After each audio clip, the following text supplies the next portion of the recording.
Hola, muy buenos días a todos. Bueno, habíamos comentado que el día lunes es festivo en Wall Street, esto ya lo habíamos recalcado la semana pasada, ¿no? Lo cual pues pudiésemos tener una sesión muy aburridísima, pero vamos a comentar cositas interesantes. Hoy nomás está abierto la sesión europea, así que pues recuerdo que cuando no está el papá, pues el hijo hace lo que quiera, ¿no? En sí, pues tenemos un poco titulares fuertes de Irán, titulares de Estados Unidos, el mercado reacciona fuertemente al alza tras ese que ya se está descontando nuevamente un acuerdo y al final pues esto, ¿no? Así que hola a todos, muy buenos días. Está pareciendo que se haya llegado a un acuerdo ya en Irán, al menos el mercado reacciona así, porque como pueden ver, si ustedes miran los futuros, tanto el petróleo en el oeste se está bajando un 5,45% nada menos hasta 91,34 y el S&P 500 sube un casi un 1% en preapertura, pero la realidad es que no hay ningún acuerdo, se ha avanzado, o sea, no se ha avanzado nada. Según Trump hay muchos rumores, hay muchas historias, las tesis más concurrentes que se va a aplazar la guerra a 60 días, es decir, un alto al fuego de 60 días, que se supone que Irán va a abrir el estrecho de Hormuz. A continuación Estados Unidos levantaría su propio bloqueo, ¿no? Luego empezaría a liberar los fondos una vez que Irán empiece a entregar uranio enriquecido. También ha dicho que no va a haber ninguna firma de acuerdo hasta por lo menos dentro de 5 o 6 días, cuando ayer se especulaba que iba a ser inmediato. Por lo tanto, no tengo claro lo que tenemos encima de la mesa, porque Irán sigue diciendo que no renuncia a la soberanía del estrecho de Hormuz.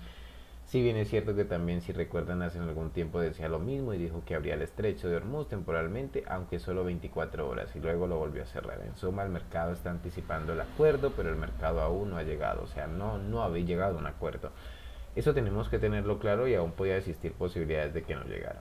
Bien, esto ya lo hemos dicho una infinidad de veces. Al final yo quiero que entiendan que cuando yo comento ese tipo de cosas es como reaccionan los mercados. Pero entre comillas, lo que tiene valor dentro de los mercados, porque no hay que basarse en lo geopolítico para tener, hay que hacer lectura, argumento del mercado, cuantitativo, fontanería de mercado, clave de varios, hay que ver todo al final de los mercados y así pues tener un análisis técnico y una metodología de trabajo muy claro dentro de ellos. Así que pues vamos a reflexionar de todo esto sobre 4 o 5 temas muy interesantes que he preparado.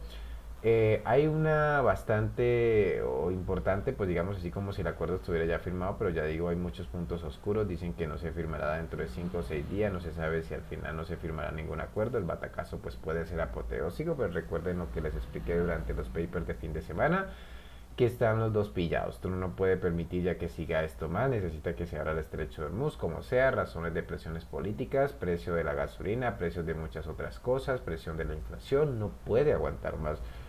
Y las elecciones de medio término pues es literalmente en primero pues de noviembre. Por su lado tampoco puede aguantar mucho, por mucho que digan y con esas o flamas que sueltan, porque bueno, los otros también porque no tienen ya capacidad de almacenamiento, ni tierra, ni el mar en Irán. También tienen que ir parando pues la producción. Si cierran los pozos, ya lo hemos comentado, sería un desastre para la producción futura y además pues económicamente está en ruina más absoluta. Y cada día que pasa es peor, por lo tanto ahí seguimos, pero los dos son muy gallitos y no son nada fáciles de negociar. Así que de momento pues es lo que hay, ¿no? A estas horas, a pesar de que recuerden que hoy es festivo en Estados Unidos, también es festivo en el Reino Unido, por lo tanto las voces europeas van a tener mucho menos volumen de lo normal y seguramente todo el movimiento que tengamos que ver, pues lo vamos a ver ahora, salvo que haya nuevas noticias. Por lo tanto, probablemente tengamos una tarde bastante aburrida. Esto es muy importante. También es muy favorable que toda esa consonancia, pues el petróleo baja, mejoran, los bolsas suben, en fin, todo un acuerdo. Literalmente, pues como ustedes pueden ver, pues ahí está la rentabilidad del bono de americano a 30 años, pero aún sigue en niveles peligrosos, ¿no? Bueno, como todos los lunes, vamos a ver los niveles de los CTAs, vamos a dar un repasito a la tabla de niveles de los CTAs que nos facilita Bank of America. Como podemos ver, pues están largos hasta las trancas de los CTA en el S&P 500, en el Nasdaq también, en el Russell. Por ejemplo, en el Nasdaq 100% largos a corto no pueden estar ya más largos, 100% largos en medio y 80% largos a largo plazo. O sea que hasta las trancas, y como podemos ver de momento no hay niveles de giro. Estamos muy lejos de esos niveles, por lo tanto mucha tranquilidad. Los CAS no van a ver, incluso los CTA no van a vender incluso aunque baje un poco, ¿no? También llama la atención en el oro que tenemos 68% en cortos. Esto se lo digo más especial a mis clientes, que ha sido muy rezagado. pero ya a mediano plazo puede ser un 33% largos y en el largo plazo pues tenemos 78% largo. Los niveles de giro estarían en 4.415, estarían a vender, y en 4.182. Y el petróleo pues evidentemente todo el mundo largo, y los niveles para vender pues los tendríamos bastante abajo, donde hasta ahora pues está ahora en 84,7 y empezarían a cerrar los largos, ¿no? Interesante paper que ha publicado durante el fin de semana Goldman. Solo les quería destacar una idea. Fíjense en este gráfico que les voy a mostrar. Es un indicador de apetito del riesgo que ha subido un 1,1 desde el año 1991. Está aquí en oscuro. En azul oscuro estaríamos hablando de que se ha ido al percentil 99 desde el 91. Está el apetito pues del riesgo, está totalmente alterado. Eso significa que tengamos que salir corriendo. Que el siguiente gráfico del PP pues puede ver un estudio interesadísimo de lo que pasa con una muestra bastante amplia desde 1962 de lo que pasa cuando se está con una euforia como ahora, es decir, con ese indicador del riesgo por encima del 0,9, o bien se está como con mucho miedo, ¿no? Sería la línea naranja por debajo de la línea 1.5 literalmente. eh, Menos 1.5 de miedo extremo, que sería la línea azul, pero algo más oscura, ¿no? Que estaría clarita, que es lo que nos interesa donde está ahora, serían menos 2, ¿no? Aquí pueden ver lo que estoy hablando de la infografía. Entonces aquí tenemos los diferentes escenarios y cómo se ha comportado desde 1962 la bolsa posteriormente. Lo que nos interesa ahora en el azul clarito es que hacia la abscissa, ¿no? Que tenemos aquí horizontal, no marca pérdidas o ganancias. Y es muy importante que nos fijemos en una cosa: cuando se está como ahora en un estado de euforia, el mercado lo que tiende es a tener mucho menos subidas explosivas. Fíjense dónde está la línea azul comparado con las subidas explosivas que tiene cuando hay mucho pesimismo.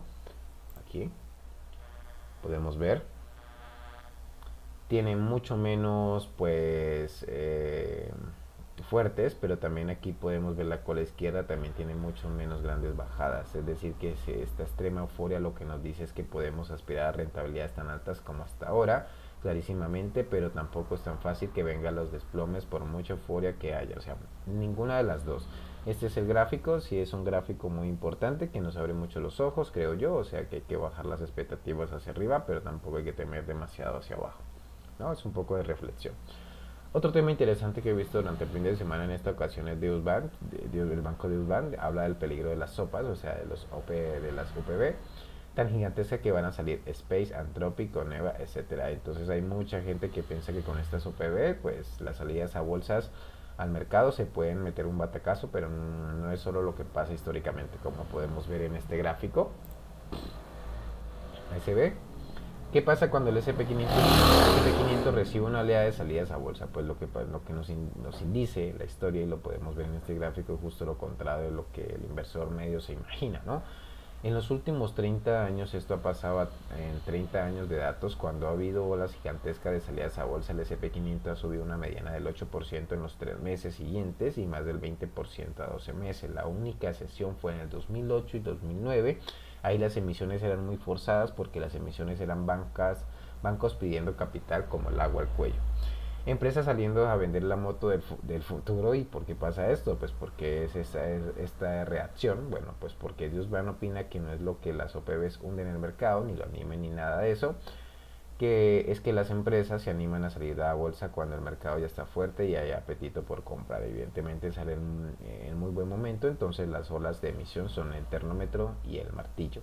Y ahora mismo pues el termómetro pues marca demanda muy potente y mucha euforia.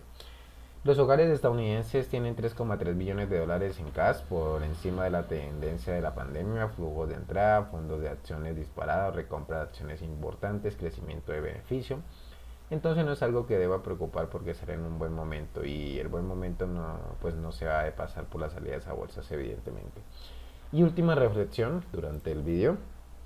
Es interesante, eh, entre las muchas cosas que he visto durante el fin de semana, que también me gustaría destacar, es una reflexión que hace Morgan Stanley. Acaba de publicar sus revisiones de mitad de año, sigue bastante claramente alcista en el SP500 y llama la atención sobre todo el fuerte gasto de los hiperescaladores. Observen las previsiones que había hace un año de 433 millones de dólares y ahora las previsiones, la que está aquí en naranja, 805 millones, es decir, se ha tenido que revisar al alza la previsión en 372 millones de dólares, nada menos, ¿no? Es una barbaridad. Y luego para el 2027 sube el gasto a 1,1 billones, para el 2028 1,3 billones. Entonces dice Morgan Stanley que estamos asistiendo a una especie de economía inelástica, la inelasticidad, ¿no? En cristiano es cuando subes el precio de algo y la gente lo sigue comprando igual. Por ejemplo, la electricidad, por mucho que suba, la tienes que consumir igual, no te queda remedio. O las patatas, por mucho que suban, pues las tienes que comprar. Esto es un producto inelástico, ¿no? Los productos en su mayoría son elásticos. Cuando más caro valen, más baja el consumo, pero no está pasando ahora. Dice Morgan Stanley que la demanda se está volviendo inelástica en este momento, por extraño que parezca. Por ejemplo, el cobre, las turbinas de gas, las memorias han subido un dineral y los hiperescaladores les da igual, siguen pidiendo todo lo que pueden, ¿no? Se ha emitido pues deuda a niveles de récord a pesar de que los tipos pues están altos y sigue absorbiendo todo. Habría un montón más de ejemplos. La gasolina ha sido muchísimo, por ejemplo, durante estos meses consumo de la gasolina de abril 2026 era prácticamente idéntico al de 2025 en abril. Las ventas minoristas mejor de lo esperado a pesar de la subida de los precios. Las tarifas aéreas en Estados Unidos son un 20,7% por encima del año pasado y la gente seguía volando como si tal cosa sin que haya visto una rebaja. Entonces insiste Morgan Stanley que se está viendo una inelasticidad de los hogares en vivo y en directo y que todo viene pues de aquí, ¿no? En este gráfico que vemos. No termino de tener yo todo claro, pero aquí de lo que se trata es que aportar ideas y toda la información que pueda. Algunas noticias más: Tokio ha tocado máximos históricos con una subida superior al 3%. Y queda eso. Vuelvo a recordar que Estados Unidos y Reino Unido están cerrados, no se despisten que hoy es festivo. Huawei ha dicho que está avanzando en tecnología para poder cerrar el gap que tiene en TSMC. Importante esto también. Irán por ciento dice que ya han pasado 36 barcos en las últimas 24 horas y que su control del estrecho funciona perfectamente, lo cual no cuadra con todo eso de que van a abrir el paso de una manera normal sin peajes. Ojo con esto. Y ojito a lo que otra más tarde voy a comentar un poquito más adelante del vídeo. Terminamos dando un vistazo técnico y cuantitativo al SP500 tanto en el Nasdaq, pero antes de irme a eso, vea. Estos de la Cancillería de Irán confirman que se cobran impuestos ambiental. O sea, dicen no hay peajes. Las personas no deben usar la terminología correcta, ¿no? Ojito, Irán y Oman están redactando actualmente un nuevo protocolo. Bajo este nuevo sistema se proporcionarán servicios marítimos para proteger el medio ambiente y el estrecho de Hormuz, el Golfo Pérsico y el Mar de Omán. Lo que quieren pues es recaudar impuestos, o sea que esperamos literalmente es un impuesto ambiental por cuidar esa dicha parte, ¿no? Y algo muy interesante que me acaban de posibilitar, esto podemos ver que literalmente 1 millón, o sea, las personas que tienen $1 millón prácticamente son 1,6% ante una economía de 48, como pueden ver pues la forma de K, ¿no? El palito de la forma de K. Ahí queda eso, solamente es una reflexión, ¿no? Que quería comentar. Bueno, pues ya saben, ¿no? Pues estos nivelitos ya lo habíamos destacado, ahora sí los voy a eliminar porque yo dejo todo plasmado. Si ustedes quieren ver cómo fue todo este tipo de objetivos y todo, pues ahí pueden ver los videos anteriores. Recuerden que tenemos esos niveles de salida, al final se ha extendido más, sacado objetivos y por dentro pues ya estoy fuera nuevamente de este mercado. Estos nivelitos que también teníamos, que son proyecciones, también se habían dado toditos hasta los 30.061. Recuerdo que les decía que el mercado podía llegar hasta los 30.000. Pues vea, pues nada más, estamos a pits de llegar ahí. Así que pues para mí puede ser importante a nivel psicológico este precio. Incluso lo voy a poner aquí. Ahí. Y lo voy a poner de color, de este color. Para mí es importante ese precio. Bien, de momento pues nada, soporte esencial, o sea, antes de la S1, esto es como una estructura de giro así, 29.833, S1 29.702, por arriba pues la resistencia está en estas zonas, por debajo pues el S2 29.380 y el S3 se estableció en 29.175, aunque con anticipación 29.269, de fondo sigue siendo alcista. No hay más historias, los niveles de soporte ya lo hemos comentado y niveles de resistencia. Nos vamos al oro, que es como el que más le tenemos que dar caña. Pues nada más, estamos aquí sometidos. Ayer en preapertura fuertemente reaccionó hasta 4.580. Llegó hasta la R2 en 4.567, llegó a sobrepasar la R1, literalmente hay que actualizar estos niveles. Esto pasaría a ser, la actualizaría en un momento y lo tendría en la crónica de cierre. Literalmente, pues los objetivos que hemos mencionado, que todos esos objetivos se van a dar, es los mismos como las deudas del Nasdaq, que literalmente con un sistema claro, que realmente nosotros sabemos a dónde va el precio y eso pues no tiene precio, literalmente. Hay que trabajar mucho en una metodología clara, como siempre lo he dicho, con mucha prudencia y trabajen con mucha prudencia en los mercados, aunque hoy no espere mucho de los mercados financieros por el día festivo. Me disculparán un momento que estoy haciendo un pequeño inciso, viendo un poco el mercado.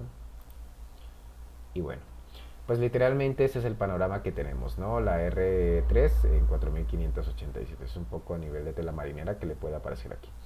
No siendo más, pues tienen todos los datos. Algo a destacar dentro del oro es que no ha perdido, voy a cerrar así para que se vea limpio, 4382, un nivel psicológico importante y que no lo ha perdido incluso desde que comenzó todo este tipo de tendencia. Así que ojito a este nivel, ¿vale? Que estén muy bien, chao. Nos vemos dentro de la crónica de cierre de la sesión de hoy. Recuerden, no olviden darle like, seguirnos, que nos posiciona muy muy bien. Hasta luego.